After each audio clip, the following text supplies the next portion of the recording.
Shalom, selamat pagi adik-adik. Kita bertemu lagi. Hari ini kita mau mendengarkan firman Tuhan lagi ya. Oh iya adik-adik, apa kabar adik-adik semuanya? Kakak berharap semoga kita semua sehat dan diberkati oleh Tuhan ya. Dan kita selalu bersemangat setiap harinya. Dan hari ini kita mau mendengarkan firman Tuhan. Tetapi sebelum kita mendengarkannya, kita mau siapkan hati terlebih dahulu ya adik-adik. Dan mari kita berdoa bersama-sama.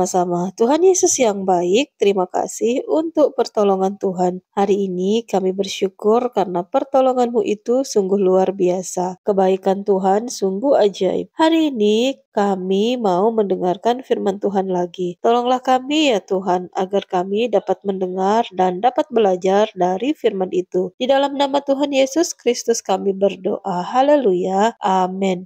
Adik-adik, mari kita membuka Alkitab kita di dalam kitab Daniel pasal yang keempat ayat pertama sampai ayat yang ke-37. Nebukadnezar meninggikan diri dan direndahkan. Jadi judul firman Tuhan hari ini adalah jangan sombong. Adik-adik, mari kita dengarkan ceritanya ya. Pada zaman dahulu ada seorang raja bernama Raja Nebukadnezar. Ia memerintah di kerajaannya di Babel. Kerajaannya adalah kerajaan terkuat di dunia. Tuhan telah mengizinkannya memenangkan berbagai pertempuran. Kerajaannya menjadi sangat kuat. Namun kesuksesannya malah membuat Raja Nebukadnezar menjadi sombong dan sangat angkuh.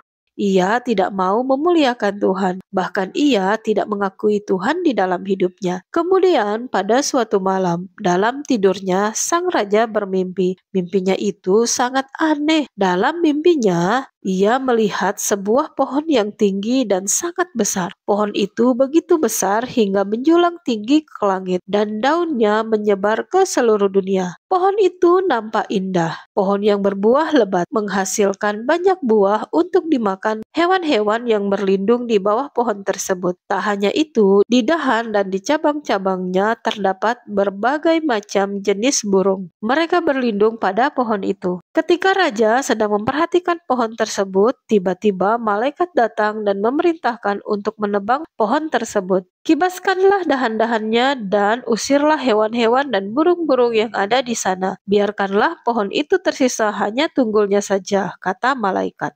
Raja mendengar malaikat itu berbicara tentangnya. Biarkanlah rumput tumbuh padanya dan hujan membasahi tubuhnya. Dan biarlah dia hidup seperti binatang. Ia akan hidup seperti binatang selama 7 tahun. Malaikat Tuhan itu kemudian berbicara, "Mengapa hal ini bisa terjadi kepadamu? Karena Tuhan yang Maha Kuasa, engkau akan belajar bahwa Tuhan memerintah atas manusia dan yang memegang kendali atas manusia." Dan ketika raja terbangun, ia memerintahkan semua orang bijak di kerajaannya datang ke istana. Ia memerintahkan mereka untuk mengartikan mimpinya. Namun tak satu pun dari mereka yang bisa dan sanggup mengartikannya, baik orang bijaksana, ahli sihir, ataupun penasihat raja.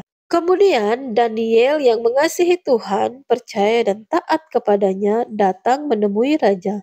"Aku tidak tahu rahasia apapun yang menyusahkanmu, Raja," kata Daniel. Kata raja, "Jelaskanlah mimpiku kepadaku." Daniel meminta pertolongan Tuhan. Ia menunggu jawaban Tuhan. Kemudian Tuhan memberitahukan Daniel arti mimpi itu. Daniel kembali kepada raja dan menjelaskan arti mimpi Raja Nebukadnezar. Kata Daniel, "Pohon yang raja kulihat adalah raja sendiri. Pohon itu ditebang karena raja akan ditebang, dan raja akan ditebang selama 7 tahun. Mengapa hal ini bisa terjadi? Ini semua terjadi karena raja sangat jahat. Raja tidak mau menunjukkan belas kasihan kepada orang miskin. Karena kesombongan, raja menganggap dirinya lebih berkuasa daripada Tuhan. Tetapi jika raja bertobat dan melakukan yang benar, Tuhan tidak akan menghukum tuanku raja lagi." Kemudian Daniel pergi meninggalkan raja, dan selama setahun penuh tidak terjadi apa-apa. Raja tetap kaya raya dan sehat.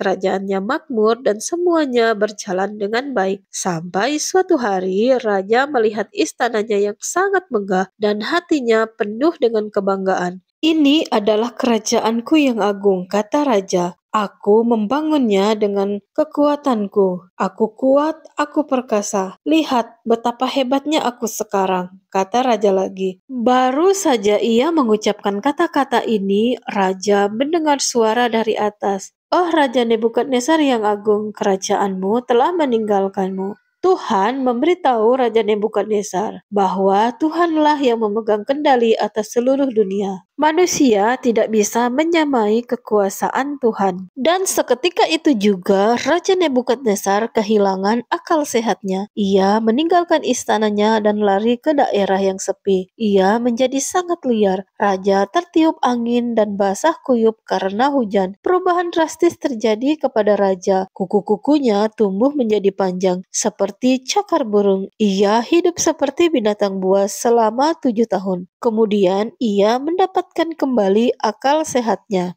Kini Raja Nebukadnezar percaya dan mengakui bahwa Tuhan berkuasa di bumi dan di surga, dan tidak ada seorang pun, bahkan raja sekalipun, yang dapat menentang kekuasaan Tuhan. Ia kembali waras dan kembali ke istananya sambil memuji Tuhan. Sekarang raja menjadi orang yang lebih rendah hati dan menjadi raja yang jauh lebih baik. Ia menyadari bahwa menjadi Raja Babel bukanlah karena kekuatannya, tetapi semata-mata karena Tuhan. Ia menulis surat. Sekarang Raja berkata, Aku, Raja Nebukadnezar, memuji dan meninggikan Raja di sorga, yaitu Tuhan. Semua perbuatannya benar dan jalan-jalannya adil, dan ia merendahkan mereka yang berlaku sombong. Hai adik-adik, cerita tentang Raja Nebukadnezar yang sombong sudah kita dengarkan. Pernahkah adik-adik melihat secara langsung orang yang mempunyai sikap yang sombong sama seperti Nebukadnezar ini? Atau adik-adik punya teman yang sombong? Tentu